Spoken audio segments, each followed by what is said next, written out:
In 1954, a Bulgarian conductor who had spent most of his career in China had an idea. Peter Nikolov had been chased out of China by the Communist Revolution, and now he found himself in La Jolla. He was now a conductor without an orchestra, and he wondered if it might be possible to put together an orchestra of non-professional musicians from La Jolla who would play just for fun. Nikolov assembled those players, and on November 11, 1954, he led them in what was modestly billed as an open rehearsal. It took place in the parlor of the Congregational Church on Cave Street, and the La Jolla Civic Orchestra was born. The orchestra grew to 40 members, and the following spring it gave its first concert on the tiny stage of the La Jolla High School auditorium. On the program was Ravel's Introduction and Allegro for harp and orchestra, and Mozart's Clarinet Concerto. We've come a long way since then. That original orchestra may have been small, and it may have been more enthusiastic than talented, but Nikolov's vision of a community orchestra in La Jolla turned out to be a very fertile idea and a very good one. 60 years later, the La Jolla Symphony numbers 105 musicians, and it has a sister organization, the 130-voice La Jolla Symphony Chorus.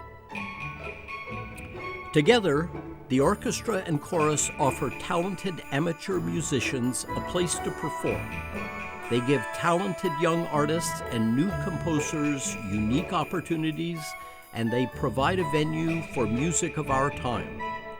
Praised as one of the most imaginative community ensembles in the country, the La Jolla Symphony and Chorus does not just play the classics, they play the music that other organizations won't risk playing. The chorus and orchestra have commissioned and premiered many new works. They've made commercial recordings. The chorus has toured Europe and Asia, and together they continue to seek new musical horizons. Now, 60 years young, the La Jolla Symphony and Chorus plays a unique and vital role in the musical life of San Diego. A number of talented and imaginative leaders have helped enact Nikolov's vision. Thomas Nee took over as music director in 1967 and transformed the orchestra, turning it into a flexible instrument capable of taking on any challenge. David Chase arrived in 1973 and took over a young chorus. He too transformed his ensemble, taking it into unfamiliar repertory and raising standards. Harvey Solberger, a gifted flutist and composer, took over as music director in 1998 and explored repertory that even this adventurous ensemble had not performed. Stephen Schick, who made his reputation as an internationally acclaimed percussionist, has been music director of the La Jolla Symphony and Chorus since 2007. Steve instantly grasped the nature of this organization. He embraced that vision and he ran with it. His debut concert as music director was a sign of things to come. It combined Beethoven's Fourth Symphony, a work by the Alaskan composer John Luther Adams, and the North American premiere of Philip Glass's Cello Concerto with that famed composer in attendance.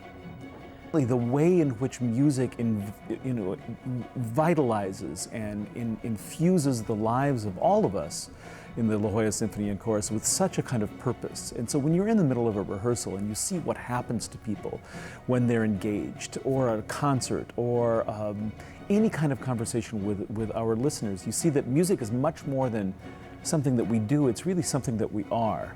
And I've never seen that in quite the way I do with the La Jolla Symphony and Chorus. So I came in through the door of wanting a certain kind of music-making experience, and I've been kept in because of the enormous vitality and energy of the ensembles.